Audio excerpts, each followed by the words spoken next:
नमस्कार, सीएनबीसी आवाज पर आप सभी का स्वागत है। मैं हूं हर्षदा सावंत और आप देख रहे हैं आपका पसंदीदा स्टार्टअप शो आवाज एंटरप्रेन्योर, जहां हम बात करते हैं भारतीय स्टार्टअप इकोसिस्टम के बड़े ट्रेंड्स, मुद्दे और साथ ही नए आइडियाज की।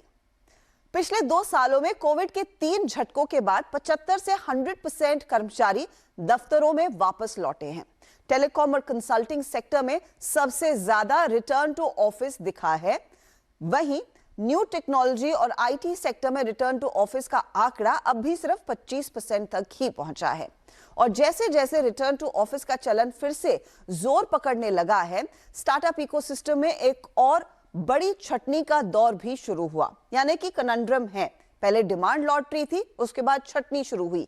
ऐसे में शेयर्ड इकोनॉमी का हाल कैसा है, इसी पर आवाज एंटरप्रेन्योर डाल रहा है पूरा स्पॉटलाइट। मेरे साथ इस चर्चा में जुड़ रहे हैं देश की दिग्गज कोवर्किंग कंपनी ऑफिस के फाउंडर अमित रमनी, को लिविंग स्टार्टअप जोलो के को फाउंडर और सीईओ निखिल सिकरी और टैलेंट कंसल्टिंग फर्म हान डिजिटल के सीईओ सर्वनन बालासुंदरम। आप तीनों का ही स्वागत है सीएनबीसी आवाज पर।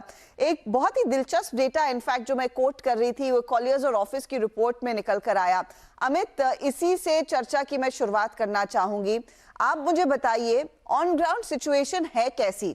मुझे पता है मीडिया हाउसेज नॉट 100%, हम तो 150% ऑफिस से ही काम कर रहे हैं, लेकिन अलग अलग सेक्टर्स में मैं जिन कंपनियों से बात करती हूँ बहुत डिफरेंट फील्ड्स हैं। अभी भी हाइब्रिड मॉडल पर काम किया जा रहा है। आपने जो रिपोर्ट कॉलियर्स के साथ की उसकी क्या फाइंडिंग्स है? Is most of the industry back in office? Harshita, I think ये इंडस्ट्री डिपेंडेंट है। जैसे आपने शुरू में बोला, कंसल्टिंग और telecom companies have seen the maximum return to office 75% के करीब। उसके बाद अगर हम देखें तो आईटी आईटीएस जो हैं which is the slowest, about 25 to 30% are back to office. दूसरा जो इम्पोर्टेंट चीज निकल के आया, सिटी का भी बहुत डिफरेंस है। जैसे बैंगलोर है, बैंगलोर में सबसे कम रिटर्न टू ऑफिस है, उसके बाद हैदराबाद, उसके बाद Pune and then obviously Delhi, Mumbai, Kolkata, Chennai are much higher in 50 to 60% occupancy पे। तो इसमें जो हमें समझ में आ रहा है, अबाउट ओवरऑल 35 से 40% कंपनियां 100% ऑलमोस्ट बैक हैं to office, right, in some format. बाकी जो 60% कंपनियां हैं उन्होंने हाइब्रिड अडॉप्ट किया है। उसमें सबसे ज्यादा जो हाइब्रिड अडॉप्शन रही है वो आईटी आईटीएस कंपनीज की रही है। टेक्नोलॉजी पहले से ही बहुत सक्सेसफुल रहा, even during peak of Covid, working from home. And I think now clearly ये देखने में आ रहा है कि 2 से 3 दिन मैक्सिमम आईटी आईटीएस कंपनी अपने एम्प्लॉइज को वापस बुला रही हैं, बाकी दिन उनको छूट दे रही हैं।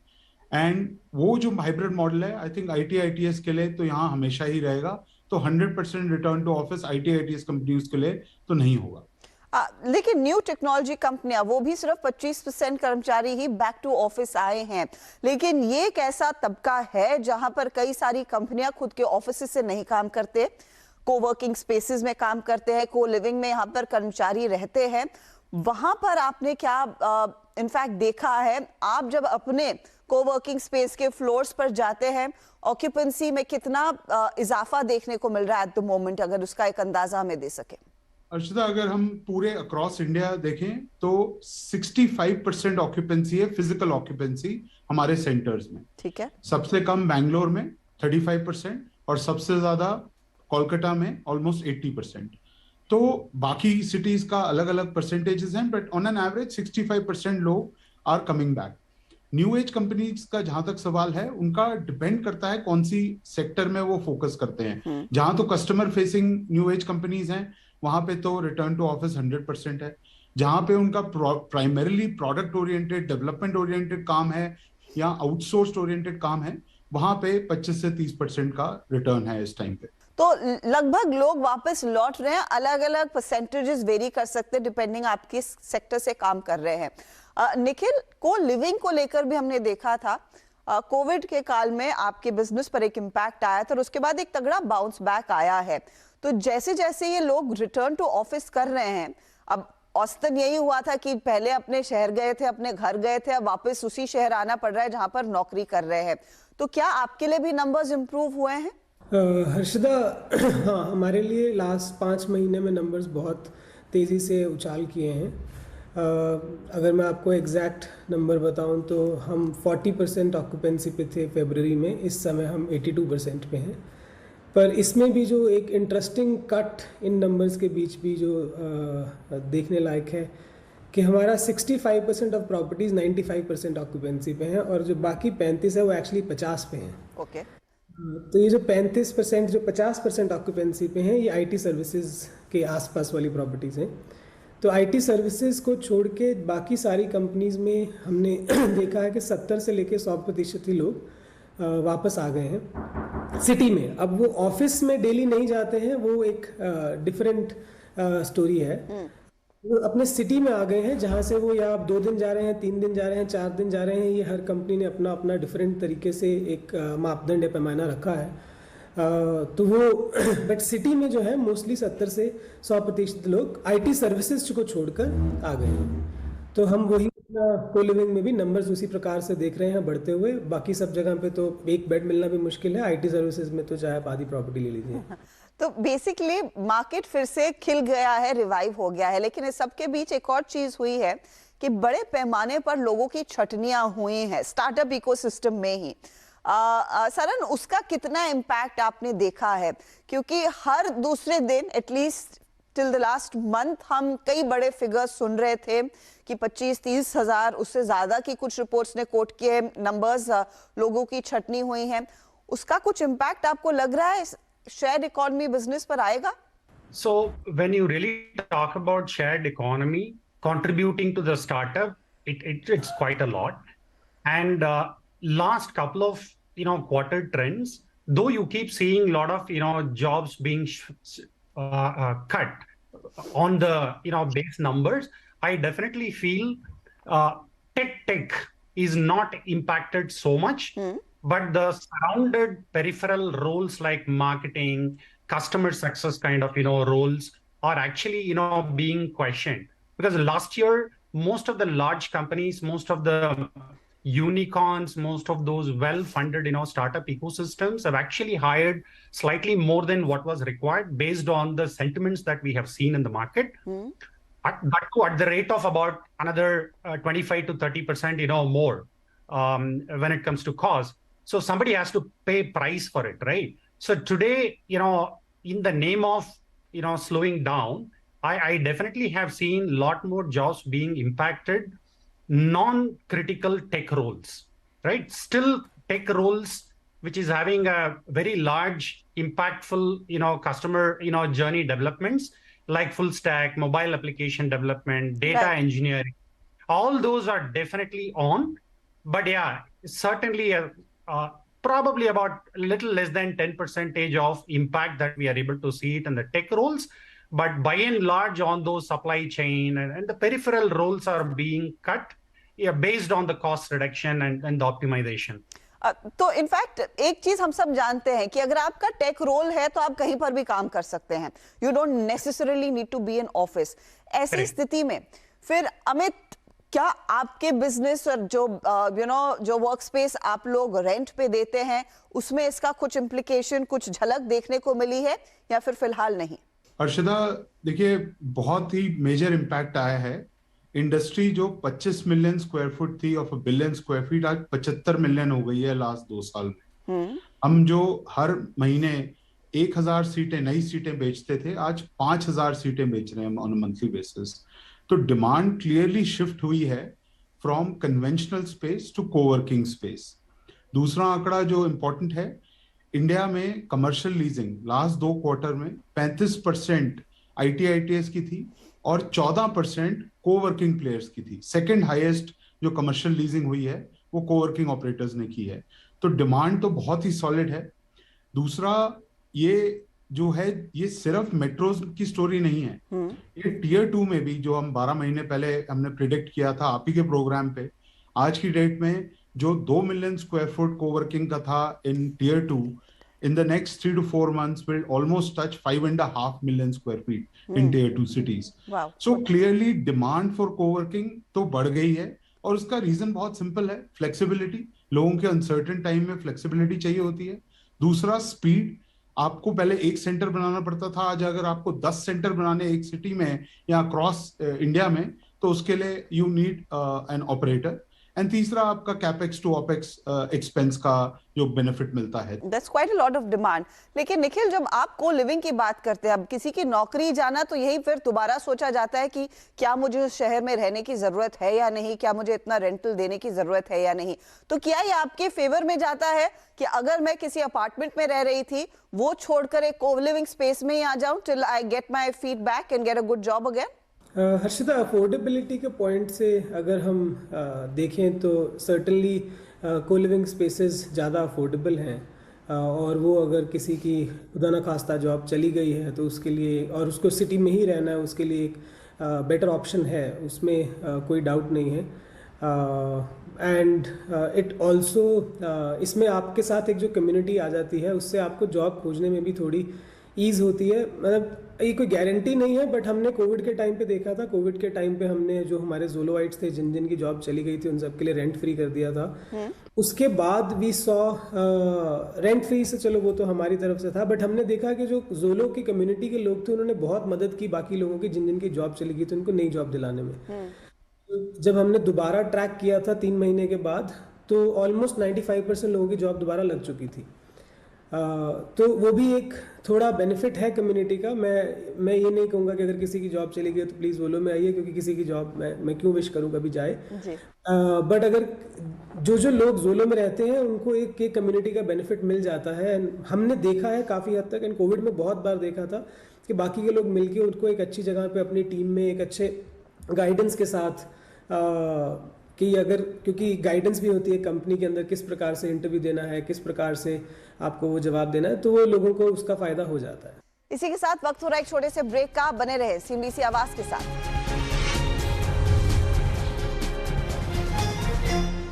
Welcome back. आप देख रहे हैं आवाज एंटरप्रेन्योर। बात हो रही है शेयर इकोनॉमी की, और खास तौर से हम बात कर रहे हैं को लिविंग और को वर्किंग वाले सेक्टर पर। मेरे साथ है ऑफिस के फाउंडर अमित रमनी, निखिल सिकरी जो फाउंडर और CEO हैं ज़ोलो के, और साथ ही साथ हान डिजिटल के CEO सरवनन बालसुंदरम। सरन, मुझे ये बताइए, ये जो थोड़ा बहुत पेन हमने देखा है, is it here to stay for the rest of the year, या फिर कुछ पिकअप देखने को मिला? जैसे निखिल ने खुद एग्जाम्पल दिया कि कम्युनिटी में ही आपको नई नौकरी, नए लीड्स मिल जाते हैं, तो जितने लोगों की छटनी हुई है, उसमें से कितने लोग वापस बैक इन द वर्कफोर्स जुड़े हैं, या फिर कितना समय लग सकता है? Certainly, it is not going to end here. So little more slowdown I'm expecting to happen from most of our large startup communities that we are supporting as a manpower supplier, giving a lot of talent intelligence services to our customers. We get to see next 1 or 2 quarters are going to be very, very cautious based on the optimization strategy what they adopt. Certainly after 2 quarters, I definitely see a lot more improvisation happening, more number of new jobs being created because of the last couple of quarters over hiring. People don't want to even replace the attrition backfill, and so is your new growth hiring also, they put it on hold. So I definitely feel it is not here to stay for a long, but for the next 2 quarters, for certainly I see a bit of a slowdown, if not recession. कोई खास sectors जहां पर आपने slow down ज्यादा deepen होते देखा है? I know the edutech companies were hit really hard, उसके बाद कुछ सोशल कॉमर्स कंपनियों में भी हमने कई सारे छटनी के आंकड़े देखे। Where is the pain likely to increase, sir? So as you rightly pointed, edtech companies are the bad hit, right? So 4-digit numbers are also being cut from some of the edtech large companies, right? So I definitely see that they will continue to run it like that. But having said that, some of the peripheral e-commerce tech industry also is undergoing similar kind of challenges. So but having said that, overall these two large players, your e-commerce and edtech, health tech kind of startup companies, tech roles are going to get increased in the next couple of quarters for sure. But as I said, the next 2 quarters, certainly, this pain, I could see it. And the way how Amit pointed, I would want to compliment there. almost about 50% of our startup community, startup talent pool is going to be, based on tier 2, tier 3 locations in the next couple of years. So already, we started happening, remote scrum teams are being set up by large startup companies. So long tail of, startup companies exploit from North India, Jaipur, Ahmedabad, Indore. So we have seen quite a lot of, hiring, happening there. So I definitely see, North India, those three, tier 2 cities powering extremely high. And when it comes to South India, we have Coimbatore, Trivandrum, Cochin, coming to the party as well. And these three cities from South India and then three from North India, definitely going to hold a lot more remote scrum teams are being set up and then run by the local leaders from those respective startup ecosystem. और in fact not even startups, अगर आप देखें इन्फोसिस, टीसीएस जैसे बड़ी कंपनियां, the bellwethers are also hiring from the smaller towns, which says a lot. No, very true. So since, the theme was kind of, startup, so I was just emphasizing on, startup. But certainly when you really look at the 5.1 million IT BPO, then slicing to, IT 3.2 million, and then out of this 3.2 million core IT workforce, most of the large IT services companies are struggling to just cross double digit coming to office. So there some companies are definitely crossed about 10 to 15%. And the captive and the product development companies are slightly doing better off.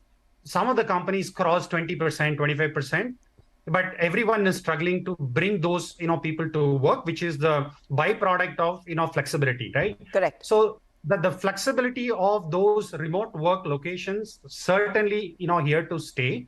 And hence, more than 70% of the technology workforces are working from their, native places. So from our 100 plus customer base, we have done a research where we found beyond 36 kilometers, if somebody is living, from whichever offices that they set up, they don't want to come to work. They don't want to come to work, which means you continue to work on a remote mode, right? So that is definitely here to stay. And that's why the hybrid model also works. Amit, अब ये जो tier 2 में demand बढ़ रही है कर्मचारियों की, चाहे वो दिग्गज कंपनियां हो या फिर स्टार्टअप इकोसिस्टम से हो, ये आपके लिए कितनी बड़ी अपॉर्चुनिटी पोज करता है? क्योंकि जैसे हमने पिछले साल बातचीत की थी, आपने कहा था कि यहीं पर स्केल देखने को मिलेगा, तो आपका कितना इन्वेस्टमेंट इन tier 2 towns, tier 2, tier 3 towns में बढ़ रहा है? स्केल कैसे कर रहे हैं आप इन शहरों में? अर्शिदा, हमारा सबसे पहले टाउन 2018 में चंडीगढ़ था. आज हमारे सेंटर्स हैं Ahmedabad, Indore, Jaipur, Bhubaneswar, and very soon in Lucknow, Nagpur, Vijayawada, Kochi, Coimbatore. So हमारे लिए तो बड़ा क्लियर है कि there are 18 cities that will matter in India. 9 बड़ी सिटीज जो tier 1 मेट्रोज हैं और 9 ये जो सिटीज का मैंने नाम लिया. सो हमारी एक्सपेंशन हर सिटी में कम से कम 4 से 6 सेंटर बनाने की है, जो लगभग 3 से 3,500 सीटें हर सिटी में इस साल का हमारा प्लान है. सो हमारा टोटल पोर्टफोलियो अभी अबाउट 80,000 सीटों का है. साल के एंड तक 1,20,000 सीटें हो जाएंगी, 200 सेंटर हो जाएंगे, और उनमें से कम 25 से 30 centre will be in tier 2 cities. So almost 15% of our total portfolio will be in tier 2 cities. तो तगड़ा पोर्टफोलियो वहां पर स्केल होता हुआ. निखिल, जोलो के लिए स्थिति कैसी रहेगी? क्या यही आपके लिए भी बिग एरिया ऑफ एक्सपेंशन रहेगा, स्केल रहेगा? हमारे लिए को लिविंग में हम इतना tier 2 में अभी अपॉर्चुनिटी नहीं देख रहे हैं, क्योंकि ये को लिविंग अर्बन माइग्रेशन का बेसिकली एक दूसरा पहलू है. तो जो tier 2 में अभी लोग जा रहे हैं, ज़्यादातर वो tier 2 सिटीज़ के आसपास ही रहने वाले लोग हैं या tier 2 सिटी में ही रहने वाले लोग हैं. तो जब उन tier 2 सिटीज़ में बाहर से माइग्रेशन शुरू होगा तो हमारे लिए एक अपॉर्चुनिटी क्रिएट होगा और तब हम उसको टैप करेंगे, जो अभी से 2 साल दूर है. पर हमारे लिए स्टूडेंट हाउसिंग में tier 2 में बहुत अच्छी अपॉर्चुनिटी ऑलरेडी निकल के आ रही है. हम tier 3, tier 4 सिटीज़ में भी प्रेजेंट हैं. त्रिची, करूर, कोयम्बटूर, नामाकल, कुछ ऐसे सिटीज़ हैं जो बहुत बड़े भी नहीं होंगे. तो स्टूडेंट हाउसिंग जहाँ पे बड़े बड़े कॉलेजेस और कैंपसेस हैं, वो tier 2, 3, 4 सब जगह एक अपॉर्चुनिटी है जो हम ऑलरेडी टैप कर रहे हैं. पर जो को लिविंग का ट्रेंड है वो हमारे लिए भी 1 से 2 साल दूर है। अच्छा, को लिविंग के लिए फिर आपकी स्केल की क्या प्लान रहेंगे? क्योंकि स्टूडेंट लिविंग में आपने वो टियर 2 छोटे शहरों में एक मौका ढूंढा है, लेकिन को लिविंग को बढ़ाने के लिए क्या करेंगे? जैसे कि आपने बैंगलोर दिल्ली वाले मार्केट्स में एक अच्छा खासा अपना मार्केट कैप्चर कर लिया, लेकिन बॉम्बे जैसे मार्केट्स में परेशानी होती है क्योंकि रियल एस्टेट कॉस्ट ज्यादा बढ़ता है। तो अब स्केल कहाँ से आएगा आपके लिए को लिविंग के लिए? हर्षिता, को लिविंग के लिए हम नए मूवमेंट के लिए for lack of better word मोहताज नहीं है, क्योंकि एक मार्केट इतनी बड़ी है कि हम अगर उसका 5% भी कैप्चर कर लें तो हम IPO रेडी कंपनी है, और उसके बाद 5 और कर लें तो अगले 5 साल का भी इंतजाम हो गया। हम इस कोई जल्दबाजी में फैसला भी नहीं लेना चाह रहे हैं कि अगर टियर 1 में हमारे पास इतना अपॉर्चुनिटी है कि हम अपने अगले 5 से 7 साल के फाइनेंशियल गोल्स और स्ट्रेटेजिक गोल्स पूरे कर सकते हैं। तो इसलिए हम अभी ज़्यादा टियर 2 टियर 3 की तरफ नहीं देख रहे हैं जब तक वहाँ अपॉर्चुनिटी एकदम शीशे की तरह साफ नहीं हो जाती। Fair enough. अमित, फाइनल सवाल मैं आपसे समझना चाहूंगी, एक समय था कि आप कमर्शियल प्रॉपर्टीज काफी आसानी से हाथ में ले रहे थे क्योंकि बाकी मार्केट में उतनी डिमांड नहीं थी, अब डिमांड भी वापस आई है, तो डील जो आप साइन कर रहे हैं क्या वो हायर प्राइसिंग पर हो रही है, and what impact does it have on your profitability and numbers? So Harshita, I think अलग अलग मार्केट्स का अलग अलग रिएक्शन है। जैसे मुंबई का मार्केट है, वहां पे रेंटल अप है, बैंगलोर का CBD मार्केट है, वहां पे रेंटल अप है, बट कुछ मार्केट्स हैं जहां पे रेंटल का इतना ज्यादा इम्पैक्ट नहीं आया है। प्लस मैंने इसी प्रोग्राम पे अपना जो हमारा मॉडल है, जो हम पार्टनर करते हैं लैंडलॉर्ड्स के साथ, वो हमारा 75% ऑफ आवर टोटल पोर्टफोलियो जो आज 135 प्रॉपर्टियां ऑपरेशनल है, उसमें से 100+ properties partnership with the landlord के साथ हैं। तो उसमें हमारे को तो बहुत ज्यादा इम्पैक्ट आया नहीं है। इनफैक्ट हमारी जो ग्रोथ है लास्ट 2 साल में, हमने अपना साइज 25,000 सीटों से ऑलमोस्ट 80,000 सीटें आज ऑपरेशनल हैं, तो ऑलमोस्ट 3 गुना साइज कर लिया लास्ट 2 साल में। तो वो तो ऑन द बैक ऑफ हमारा जो पार्टनरशिप मॉडल है उसी पे था। जिस मार्केट में थोड़ा बहुत प्लस माइनस प्लस हुआ भी है, वहां पे clients are also willing to pay higher. So profitability पे तो कोई इम्पैक्ट नहीं है, बल्कि रेवेन्यू की जो ग्रोथ है बहुत सॉलिड रही है, और profitability has been very very consistent because हमारा मॉडल जो है बहुत डिफरेंट है, और उस मॉडल में हमारी प्रॉफिटेबिलिटी पे कोई इम्पैक्ट खास आया नहीं है। लेकिन एक बॉटम लाइन है, जब आप तीनों से मैं बातचीत कर रही हूं कि डिमांड अच्छी खासी है, भले ही छटनी हो रही हो, लेकिन शेयर इकोनॉमी में अच्छी खासी डिमांड लौटती हुई दिखाई दे रही है। बहुत बहुत शुक्रिया अमित, सरन और निखिल हमारे लिए समय निकालने के लिए, and wish you all the very best. Thank you. चलिए, इसी के साथ मैं भी लूंगी आप सभी से इजाजत। आवाज एंटरप्रेन्योर में इस हफ्ते इतना ही। आपको हमारा शो कैसा लगा ये हमें आप जरूर बताएं। फेसबुक और ट्विटर पर हम हाजिर हैं। अगले हफ्ते फिर मुलाकात होगी। Take care.